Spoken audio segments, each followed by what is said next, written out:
त्या मळ वाटेवरून, त्या पाय वाटेवरून जात असताना जर तुम्हाला रस्ती कुणीतरी फुकट अन्नदानाचे स्टॉल लावलेले दिसले तर यातले बरेचसे लोक त्या स्टॉलकडे वळतील. हा धोका जो आहे ना तो त्या तांड्यातल्या किंवा त्या तांड्याच्या प्रमुखाला कळणं गरजेचं आहे. हा तांडा हळूहळू विस्कळीत होतोय, रस्त्यावरच्या स्टॉलकडे वळतोय, तिथेही फुकट मिळतंय त्यामुळे तिकडेही तो जेवतोय आणि याचा परिणाम असा होईल की हळूहळू हा तांडा इन 3 माणसांचा उरेल आणि मग त्याला पक्ष म्हणता येणार नाही. आणि मग आता ज्या बातम्या छापून येतात ना फुटीच्या उंबरठ्यावर, त्यामुळे फुटीची कुठली वेस कुठला उंबरठा हे सुद्धा दिसेनसं होईल आणि मग शेवटी जे काय आहे ते त्या तिघांमध्येच कौटुंबिक गप्पा, चर्चा, आला वारा गेला वारा हे सगळं पुन्हा एकदा सुरू होईल.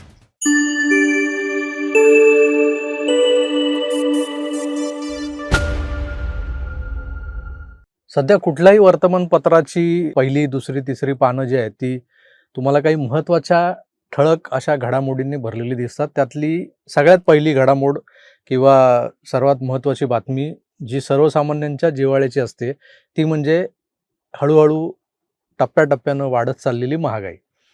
म्हणजे दूध महागलं 2 रुपयांनी. मदर डेअरी, अमूल डेअरी यांचा भाव 2 रुपयांनी त्यांनी प्रति लिटर मागे वाढवला. त्याचबरोबर आता हे दूध काही थेट आम्हाला मदर डेअरी, अमूल डेअरी देत नाही.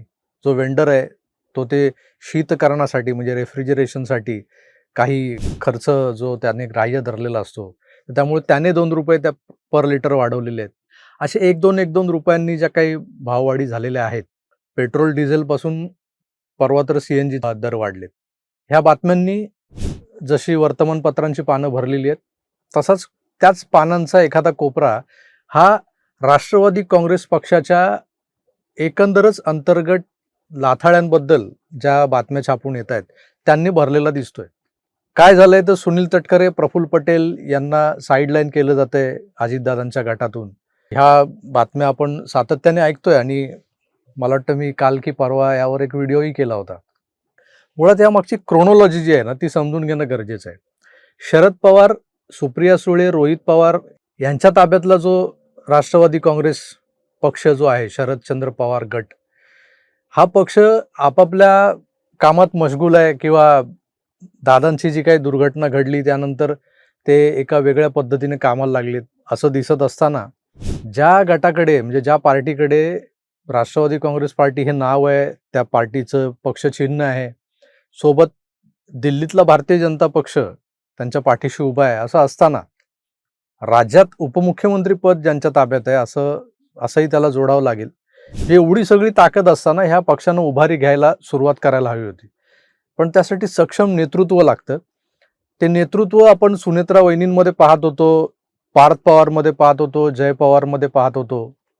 आता पार्थ आणि जयबद्दल पूर्वानुभव जो आहे आपला तो तितका फारसा चांगला नसल्यामुळे त्यांच्याकडून लोकांच्या फारशा अपेक्षा होत्या असं वाटत नव्हतं. पण कदाचित घरातल्या कर्त्या पुरुषाचं किंवा वडीलधाऱ्या व्यक्तीचं जे काही छत्र असतं ते हरपल्यानंतर अगदी अंगावर पडलेली जबाबदारी समजून घेत माणूस अकाली प्रौढ होतो आणि मग कामाला लागतो. अशी बरीच उदाहरणं आपल्याला सर्वसामान्यांच्या आयुष्यात पाहायला मिळतात. पार्थ आणि जय हे अकाली प्रौढ झालेत किंवा त्यांना राजकीय समज आली आणि ते खरोखर राजकारणात ज्या चाली त्यांचे आजोबा चालतात म्हणजे आधारवड शरदचंद्र पवार, आता कुठेतरी पवार आडनावाचा तो काही जो DNA गुण आहे तो त्यांच्यातही आला असेल राजकारणाचा असं आपल्याला वाटत होतं.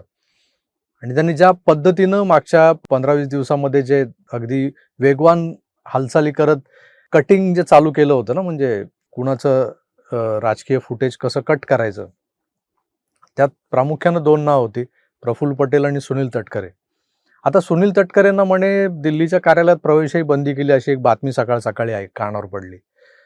प्रफुल्ल पटेल हे सुनील तटकरे शरद पवारांना भेटायला जाण्याआधीच शरदचंद्र पवारांना भेटून आलेत.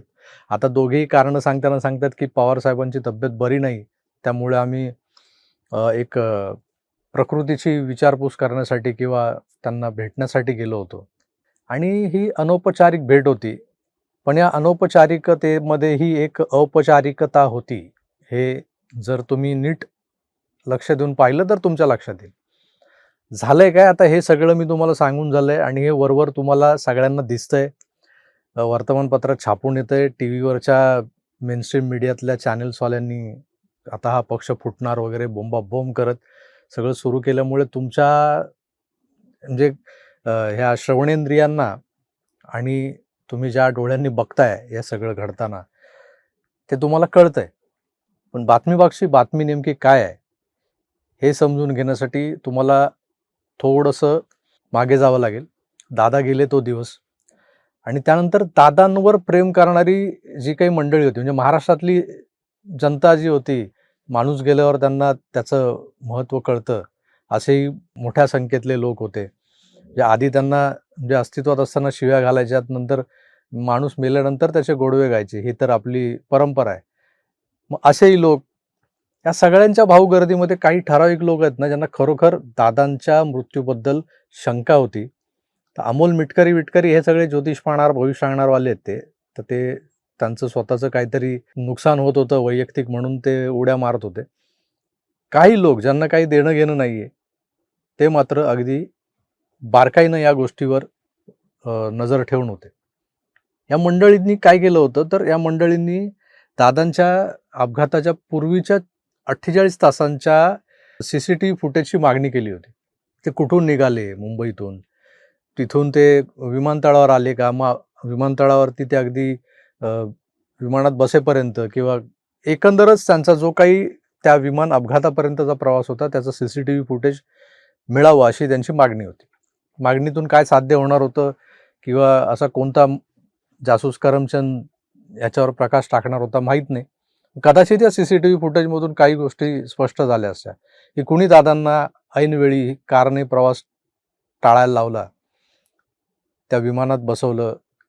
यातल्या काही गोष्टी जर उघड झाल्या असत्या, तर कदाचित दादांच्या या विमान अपघातामागे, मग तो अपघात आहे, घातपात आहे, खून आहे की काय आहे, हे सगळं नंतर पुढच्या गोष्टी होत्या. पण ही मागणी लावून धरणाऱ्यांच्या तोंडाला पानं पुसण्यात आली. ही मागणी जे लोक लावून धरत होते, सामान्य कार्यकर्ते होते राष्ट्रवादीचे. खरं तर ही मागणी जय पार्थ पवार या दोघांनी, सुनेत्रा वहिनींनी लावून धरायला हवी होती. पण तसं झालं नाही. सगळे आपापल्या कामाला लागले. पार्थला राज्यसभा मिळाली. सुनेत्रा वहिनी विधानसभेच्या पोटनिवडणुकीत निवडून आल्या. उपमुख्यमंत्री तर त्या आधीच झाल्या. राहता राहिला जय पवार. तोही पक्षात आता जनरल सेक्रेटरी पदावर आलाय. आता त्यालाही काहीतरी एखादं संविधानिक पद मिळेल अशी अपेक्षा आहे. पण ह्या सगळ्या जरतरच्या गोष्टी आहेत. जरतरच्या गोष्टी यासाठी म्हणतोय, की राष्ट्रवादी जर फुटली नाही किंवा पक्ष जर ठिकऱ्या-ठिकऱ्यांमध्ये वाटला गेला नाही आणि परत एकदा शरद पवारांकडे ही सगळी शक्ती एकवटली नाही, तर नवल वाटायला नको आणि मग आपण पुढच्या गोष्टी करू शकतो. आज ही परिस्थिती का उद्भवली ती सांगतो तुम्हाला मी. अजितदादा पवार हे व्यक्तिमत्व कसं होतं, त्यांच्यावर मी अनेकदा टीकाही केल्यात, कारण विचारधारा आमची एक नव्हती आणि ते ज्या पद्धतीने वागत होते, भारतीय जनता पक्षाला, शिवसेनेला, खास करून महाविकास आघाडीत असताना ते शिवसेनेच्या आमदारांना कट्टूसाईज करण्यासाठी, निधी वाटपात कसा घोळ घालत होते वगैरे, ह्या सगळ्या गोष्टींसाठी ना, आपला पक्ष वाढवण्यासाठी त्यांचा जो काही प्रयत्न चालू होता, तो डोळ्यांनी दिसत असताना त्याला विरोध म्हणून त्यांच्या विरोधात आपण बोलत होतो. किमान मी तरी बोलत होतो. आणि मग त्यांच्या विरोधात जे काही बोललेलं आहे, ते बरेच लोक तुकड्या-तुकड्यानं ते पोहोचवतात अशा लोकांपर्यंत.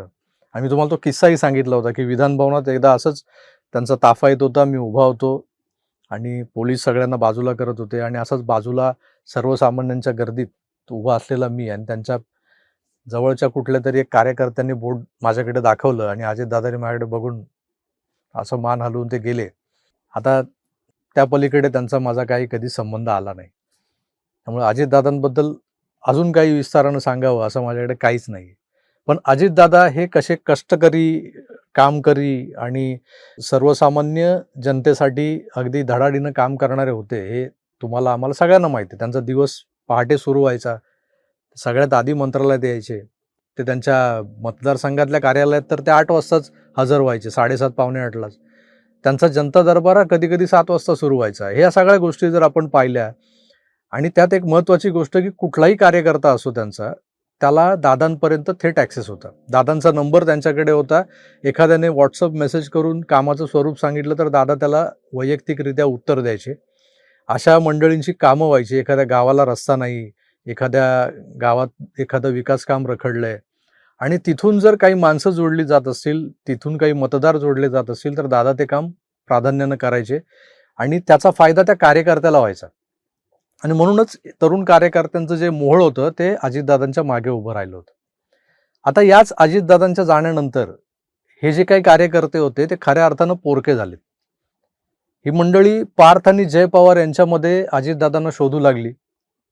सुनेत्रा वहिनींमध्ये अजितदादांची छबी पाहू लागली, पण तसं होताना दिसत नाही. फारसे दिवस लोटलेले नाहीयेत अजून. तरी जो काही काळ लोटलाय, त्या कालखंडामध्ये कार्यकर्त्यांनी ज्या पद्धतीनं अजितदादांचा जो नंबर होता किंवा अजितदादांशी त्यांचा थेट संपर्क व्हायचा, जो त्यांना ॲक्सेस होता, तो ॲक्सेस कुठेतरी कट झाल्याचं मान्य केलंय. आता वन पॉइंट कॉन्टॅक्ट जे आलेलं आहे ते सुनील कुमार मुसळे नावाचे अजितदादांचे एक स्वीय सहाय्यक होते. ते आता सुनेत्रा वहिनींचेही स्वीय सहाय्यक आहेत. त्यामुळे आता ही सगळी जी कामं आहेत, जी पूर्वी दादांपर्यंत थेट पोहोचवली जात होती, ती कामं सुनेत्रा वहिनींकडे पोहोचवायची असतील, तर ती व्हाया सुनील कुमार मुसळे जात आहेत. आणि सुनील कुमार मुसळे ठरवत आहेत कुणाला प्राधान्य द्यायचं आणि कुणाला द्यायचं नाही. आणि याचा तोटा जो होतोय ना, तो सर्वसामान्य राष्ट्रवादीच्या कार्यकर्त्यांना होतोय. आणि असा हा बिथरलेला किंवा डोक्यावरचा हात उठलेला, अभी मेरा कोई नहीं, म्हणजे ज्याचा कोणी वाली नाही, अशी ज्यांची अवस्था झाली आहे. कारण एक दिलासा असतो, कुठला तरी नेता आहे, एवढा मोठा राज्यातला नेता, जो माझ्या मेसेजला उत्तर देतो. सर्वसामान्य कार्यकर्त्यांच्या अंतरंगात शिराणी ही कल्पना करा. एक सर्वसामान्य माणूस आहे, एका पक्षाचं काम करतोय.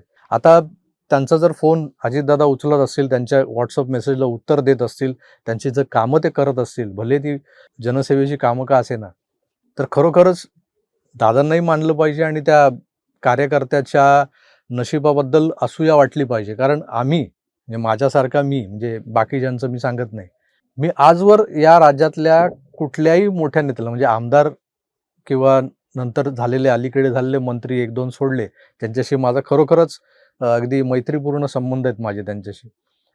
त्यांच्याशी माझं बोलणं होतं, व्हॉट्सअप मेसेजला उत्तर येतं, कॉलही येतात. अगदी नाव घ्यायचं तर नितेश राणे. हा माणूस अजूनही डाऊन टू अर्थ आहे. म्हणजे मंत्री झाला तरी तो पूर्वी आमदार होता. आमदार होण्याच्या आधी जसा तो काय प्रभाकरजी म्हणून खांद्यावर हात टाकायचा, तसाच तो आजही वागतो. त्याबद्दल मानलं पाहिजे. कारण शेवटी नारायण राणेंचं रक्त आहे आणि नारायण राणे म्हणजे आमचे दादा. त्यामुळे दादांचा मुलगाही तसाच असणार. बाकीच्यांच्या बाबतीत जो अनुभव आहे ना, तो मात्र प्रचंड वाईट आहे मला. आता हे मी मध्येच माझं एक टुमणं घुसवलं, दुखणं जे म्हणतो त्याला.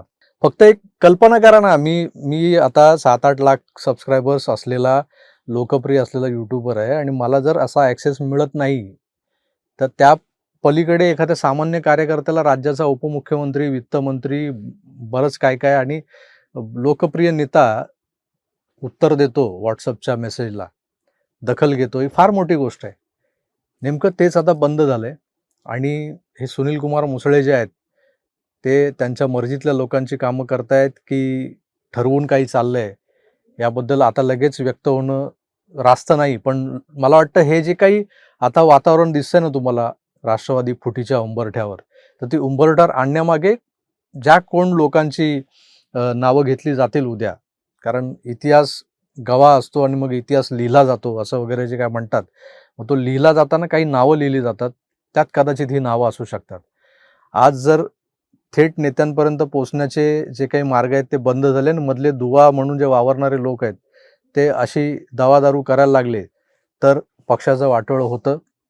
आणि दुसऱ्या बाजूला सेम टाईम रोहित पवार त्याच आक्रमकतेने या सगळ्या गोष्टी हेरून, म्हणजे ज्या पद्धतीने दादांच्या कार्यकर्त्यांची कुचंबना व्हायला लागलेली आहे, त्यांची कामं रखडतायत किंवा होतच नाही आहेत, त्यांना सुनेत्रा वहिनींपर्यंत किंवा पार्थ आणि जय पवार यांच्यापर्यंत पोहोचण्याचा ॲक्सेस बंद झाला आहे.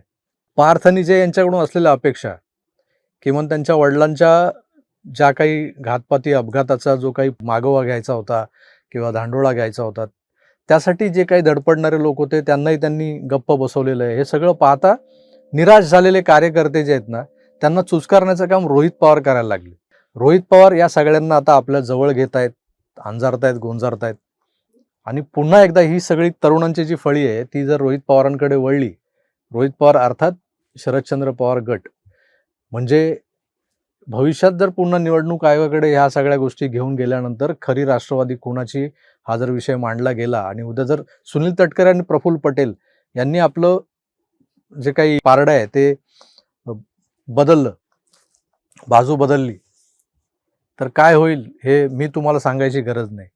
त्यामुळे आज सुनेत्रा वहिनी या राज्याच्या उपमुख्यमंत्री आहेत म्हणून त्यांच्या अवतीभोवती वावरणारे जे सत्तेचे दलाल आहेत तेवढे, आणि मग या सत्तेचा फायदा मिळावा म्हणून जे त्यांच्या मागून जात आहेत, म्हणजे तांडा चालतो, दुपारी भंडारा होणार आहे आणि त्या भंडाऱ्यात आपल्याला खिचडी मिळणार आहे, या भावनेनं चालत राहणारे जे लोक आहेत ते मात्र आता जो पक्ष दिसतोय त्यामागे चालत राहतील. पण त्या मळ वाटेवरून, त्या पाय वाटेवरून जात असताना जर तुम्हाला रस्तोरस्ती कोणीतरी फुकट अन्नदानाचे स्टॉल लावलेले दिसले तर यातले बरेचसे लोक त्या स्टॉलकडे वळतील. हा धोका जो आहे ना तो त्या तांड्यातल्या किंवा त्या तांड्याच्या प्रमुखाला कळणं गरजेचं आहे. हा तांडा हळूहळू विस्कळीत होतोय, रस्त्यावरच्या स्टॉलकडे वळतोय, तिथेही फुकट मिळतंय त्यामुळे तिकडेही तो जेवतोय आणि याचा परिणाम असा होईल की हळूहळू हा तांडा इनमिन 3 माणसांचा उरेल आणि मग त्याला पक्ष म्हणता येणार नाही. आणि मग आता ज्या बातम्या छापून येतात ना फुटीच्या उंबरठ्यावर, त्यामुळे फुटीची कुठली वेस, कुठला उंबरठा हे सुद्धा दिसेनसं होईल आणि मग शेवटी जे काय आहे ते त्या तिघांमध्येच कौटुंबिक गप्पा, चर्चा आणि आला वारा गेला वारा हे सगळं पुन्हा एकदा सुरू होईल. तर मित्र, एकंदर जी राजकीय परिस्थिती आज राष्ट्रवादी काँग्रेस पक्षाच्या बाबतीत महाराष्ट्रात घडताना दिसते त्याचं लोण हे महाराष्ट्रात नव्हे तर दिल्लीपर्यंत पोहोचलेलं आहे. आणि दिल्लीतून ज्या घडामोडी होत आहेत त्यामागे उगाचच तिथून दिल्लीतून कोणीतरी सूत्र हलवत आहे आणि ह्यामागे भारतीय जनता पक्ष आहे वगैरे असं म्हणणं हे सध्या तरी योग्य नाही. जे काय चाललंय त्यामागची कारणं जी महाराष्ट्रात घडताना दिसत आहेत, काही महाराष्ट्रातले लोक, काही जवळचे लोक पवार कुटुंबातले हे याला कारणीभूत आहेत, हे स्पष्ट दिसत असताना उगाच कुणावरही आरोप करणं योग्य नाही. त्यामुळे मी थोडंसं लांबवलेलं आहे, जे माझं जे काही विश्लेषण होतं ते तुमच्यासमोर मांडलंय ते थांबवतो. तुमचं यावर नक्की काय मत आहे? आणि कदाचित जर पुढच्या 8-10 दिवसात अजून काही मोठा धक्का बसला, आनंद परांजपे काल सोडून गेलेत पक्ष, असे काही धक्के बसत गेले, सुनील तटकरे, प्रफुल्ल पटेल यांची नावं अग्रक्रमाने घेतली जात आहेत आणि फुटीच्या अंबरठ्यावर असलेला पक्ष जर खरोखर फुटला तर मी जी सांगितलेली नावं लक्षात ठेवा, मी जे सांगितलं ते कारणही लक्षात ठेवा आणि कुठेतरी ते त्यावेळेला ताडून पहा की मी जे बोललो त्यात काही तथ्य होतं का. तुर्तास थांबतो. पुन्हा भेटूच, तोवर आपली काळजी घ्या आणि पाहत राहा आपलं आवडतं YouTube चॅनल आकार DG9. धन्यवाद. नमस्कार.